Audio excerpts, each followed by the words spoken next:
Thank you, Mr. Chair. And before I start my questions, let me echo my colleagues around the committee here in condemning what's happening in Ukraine today by the Russian aggressors.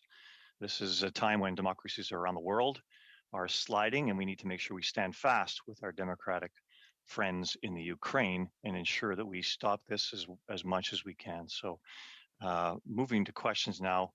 Mr. McKillop, Ms. Achimov, thank you very much for the work you do and for being here at our committee today to give us more information.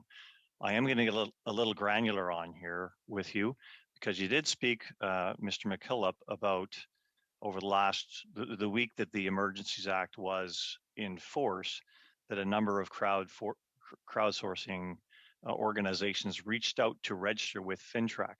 My understanding of all crowdsourcing sites is that they are regulated at the provincial securities level, and that the decision was made not to have them report to FINTRAC because it really was a duplication of the reports that would go to FINTRAC, because the money flowing into them is already regulated by at least one financial provider on the in and the out. Is that correct?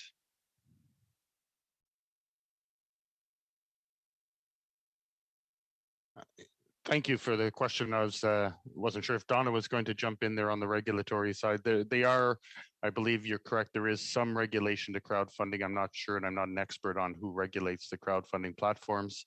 However, Mr. Chair, it is correct that there is always a touch point with a financial institution that is regulated by FINTRAC and that does provide reports to FINTRAC on money either being going through their own bank account or money being dispersed from their bank account to the person or the entity that set up a page, for example, a GoFundMe page. GoFundMe would have dispersed the money. It would have been through a bank or a financial institution. Well, thank you. So in the week that you were actually getting some requests from these crowdsourcing sites to actually get set up through a FINTRAC reporting mechanism, they were just going through the reporting mechanism saying something's emerging here where we're going to have to not only abide by the current regulations that are already enforced upon them by the provincial securities regulators, but now we're going to have this extra regime, like we say, belt and suspenders, in order to kind of get through the FINTRAC mechanisms. Would that be, an overlap again, like we call a duplication of efforts? Maybe I'll jump in here, Mr. Chair. I don't know if it would necessarily be a duplication of efforts. Certainly, the security sector and the Ontario Securities Commission, we work very closely with. Our mandates slightly differ because we are responsible on the anti-money laundering and anti-terrorist financing piece of it.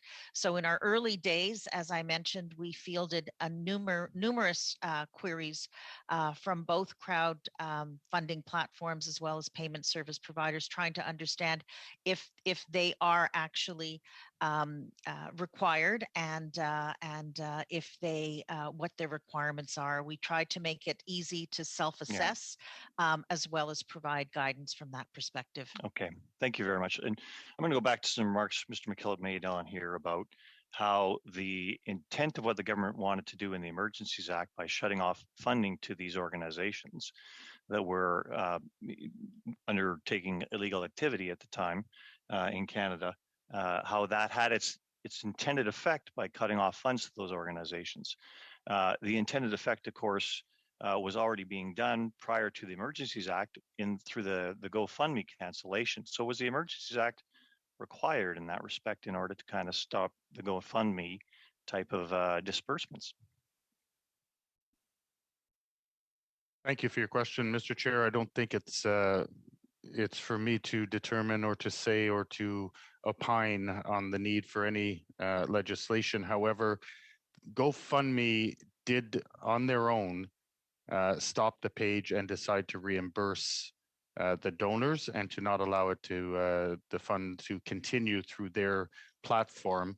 However, my understanding was that they then moved to a different platform, Give, Send, Go, which was less perhaps cooperative in terms of saying whether or not they were going to stop the funds happening on their page. And Mr. Chair, there are a number, I would say thousands of crowdfunding platforms around the world that are accessible.